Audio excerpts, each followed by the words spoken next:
Salut, c'est déjà le 3e épisode de Fier Ensemble Dordogne, le podcast. Si tu débarques pour la première fois, nous sommes un collectif et nous organisons la Marche des Fiertés en Dordogne. Après une première édition réussie l'année dernière, on remet ça le 3 juin à Périgueux, et d'ici là, on t'invite dans les coulisses du collectif pour rencontrer toutes les personnes qui s'investissent sur le projet. Alors je te propose tout de suite de rencontrer Erwan Eva. Salut Erwan Eva. Salut, Est-ce que tu peux te présenter en quelques mots, nous dire un petit peu qui tu es ? alors je suis Erwan Eva, je suis personne non binaire et militant et militante LGBTQIA+. Tu fais partie de l'association ADN, notamment, entre plein d'autres activités militantes qu'on n'aura pas le temps d'évoquer. Ça a commencé comment pour toi l'aventure ADN ? Alors l'aventure ADN a commencé ici localement, mais moi mon histoire militante a commencé à Paris, donc dans diverses associations, notamment l'inter-LGBT au niveau national. Et puis quand je suis arrivé en Dordogne il y a 8 ans, il y a 1 an et demi, on a créé ADN au-delà des normes, voilà, pour faire de l'accueil, du soutien et de la militance et du plaidoyer également pour la question de nos droits. Tu as dit que tu es une personne non binaire. On a certainement plein de gens qui nous écoutent, qui ne connaissent pas, qui ne savent pas ce que ça veut dire. Est-ce que tu peux nous expliquer ? Alors, très simplement, je me considère ni homme, ni femme. Voilà, j'ai un genre indéfini, neutre. Voilà, donc je ne me considère pas dans les codes ou en tout cas dans les stéréotypes de genre qu'on peut attribuer à un homme ou une femme. Voilà, un jour je peux avoir du vernis, je peux porter des jupes, voilà, comme selon moi je me sens bien. Voilà. C'est accepté facilement, ça, dans la société hors militantisme ? Alors, non, c'est pas encore, c'est encore compliqué de faire comprendre qui on est, hein. Y a des gens qui ne comprennent pas cette notion de non-binarité. Après, grâce en fait au mouvement LGBT, grâce au fait qu'on commence à faire communauté, effectivement, ça permet un petit peu de faire, ça permet de faire évoluer la société et donc de pouvoir être et paraître comme on le veut dans cette société. Est-ce que ça vient pas surtout de manque d'information plus que de manque d'ouverture d'esprit peut-être ? Les deux. Je pense qu'il y a à la fois principalement effectivement un manque de formation et d'information et de sensibilisation, mais il y a aussi un manque d'ouverture d'esprit et malheureusement on subit encore beaucoup d'attaques à travers les médias, à travers certains politiques, etc. Enfin voilà. Mais heureusement, la Marche des Fiertés est là. Elle est là pour combattre ça, notamment. On va parler de la Marche des Fiertés de Périgueux, de la première édition de l'année dernière. D'abord, j'ai envie de te demander, toi, tes premiers souvenirs de marche. Alors moi j'ai un premier souvenir moi qui me vient. À l'âge de 17 ans, un jour ma maman me fait qu'est-ce que tu fais samedi prochain? Moi je lui dis, moi je pensais qu'elle voulait qu'on aille faire des courses pour acheter des habits pour l'été, etc. On était au mois de juin et elle me dit je t'emmène à la Marche des Fiertés, enfin à la Gay Pride à l'époque on disait Gay Pride.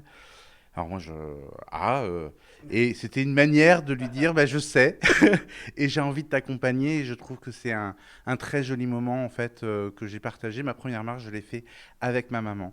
Voilà, donc et depuis je n'ai pas arrêté de faire des marches et je crois que j'en suis à ma 24e, 25e marche. L'année dernière, c'était la première à Périgueux. Ça a été une année assez marquante, 2022, pour les Marches des Fiertés, parce qu'il y en a eu plein des nouvelles un petit peu partout en France. Qu'est-ce que ça te fait ressentir, toutes ces marches qui naissent, même dans des milieux comme Périgueux, où on n'attend pas forcément une Marche des Fiertés ? Mais moi qui viens de Paris, quand je suis arrivé en Dordogne, effectivement, j'ai vu ce que c'était que la complexité qu'il y avait aussi sur nos territoires aujourd'hui, à la fois la question de l'isolement, parce que on est des territoires très ruraux, donc des petits villages, etc., et l'isolement. Et l'absence d'anonymat, pardon, voilà, et l'absence d'anonymat parce que tout le monde se connaît dans les villages, dans les villes, ce que n'offre pas, ce qu'offrent finalement les grandes villes, cet anonymat où on se fond dans la masse. Donc effectivement, c'est plus compliqué ici de faire communauté, et donc c'est pour ça aussi que on crée ces marches-là, c'est pour ça qu'on crée nos associations, pour permettre de faire communauté ensemble et de se soutenir et de s'accompagner ensemble.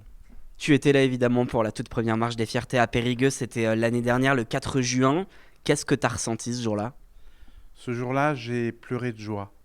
pleurer de joie de voir que sur nos territoires, on peut avoir cet espace de liberté, de pouvoir être, de pouvoir aimer qui l'on veut, sans honte, sans haine, sans complexe, etc. Enfin voilà, pour l'émancipation de chacun et chacune. Oui, j'ai pleuré ce jour-là parce que c'était un moment extraordinaire où il y a eu beaucoup, beaucoup de monde. Franchement, on ne s'attendait pas à avoir autant de monde. D'ailleurs, c'était un peu la critique qu'on pouvait avoir localement par certaines associations qui disaient si vous faites une marche, est-ce qu'il y aura du monde, etc. Finalement, est-ce que ça existe ici? Est-ce qu'on en a besoin, etc. Et en fait, on a démontré qu'on en a besoin et que ça mobilise. Voilà, au lieu d'aller à Bordeaux, au lieu d'aller à Limoges ou dans des grandes villes, là, on avait notre marche, etc. Et on a senti à la fin de cette marche que on a envie de recommencer cette année. Donc cette année, on recommence cette deuxième marche. Et je pense que cette année, je vais encore pleurer. Ce sera le 3 juin avec un nouveau mot d'ordre pour cette année, intersectionnalité, brisons les chaînes de l'oppression. Qu'est-ce que ça t'inspire, ce mot d'ordre, toi ? Moi, tout simplement, ça m'inspire que les marches aujourd'hui, il ne faut pas oublier qu'elles ont commencé par des émeutes. C'est les émeutes de Stonewall en 1969. L'oppression qu'avait la société américaine, mais la société tout entière, parce qu'il n'y avait pas qu'aux États-Unis, c'était c'était une forme mondiale. Les personnes LGBTQIA+, étaient opprimées, oppressées, etc. Et malheureusement, aujourd'hui, c'est encore le cas dans beaucoup de pays dans le monde. Même en France, là, on a encore vu dans l'actualité une personne trans qui s'est fait arrêter devant un bar, etc. Enfin, là, il y a hier soir. Enfin, voilà, donc voilà, ce qui nous rappelle un petit peu Stonewall. C'est pour ça qu'il faut qu'on continue à marcher et à briser ces chaînes de l'oppression. Ce sera le 3 juin. D'ici là, encore beaucoup de travail avec le collectif, avec l'association ADN dont tu fais partie. Un mot sur ce que tu fais à ADN ? Alors moi, ce que je fais, moi maintenant, je m'occupe de la trésorerie et de l'administration, voilà. Donc et puis je fais partie du CA, du conseil d'administration. Alors moi, ce qui est notable quand même, c'est qu'on est une association où on n'a pas de président de présidente. C'est un comité. C'est ce conseil d'administration qui est l'organe dirigeante, mais c'est pas des personnes, c'est un collectif. Qu'est-ce qui te rend heureux ? Qu'est-ce qui t'épanouit dans ton quotidien de militant ?